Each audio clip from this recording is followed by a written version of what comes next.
Komunitná záhrada Nové Lido je pre nás vítaným spestrením škôlkarského života, pretože malí škôlkari môžu v tomto nádhernom prostredí plnom stromov a zelene zažiť skutočné záhradníčenie, zažiť to, ako si pestujú rastlinky, ako im to rastie a pozberať aj prvú úrodu. Takže ten tretí rok v komunitnej záhrade je pre nás znovu veľkým zážitkom, aj kvôli tomu, že môžeme tu nám organizovať rôzne podujatia, môžeme sa stretnúť s rodičmi, môžeme si opekať, hrať sa tu, je to výbeh, je to bezpečné, krásne, chránené prostredie. Je to jedna z najkrajších lokalít tu pri brehu Dunaja.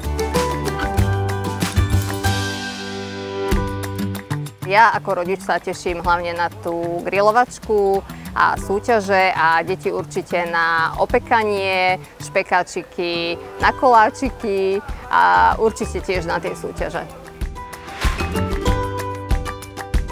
Na detskom divadielku sa mi asi najviac páčilo, ako prišla tá babka a nemala v studni vodu a potom ako ju spravili. Mne sa najviac páčilo, ako sa rozdávali uhorky.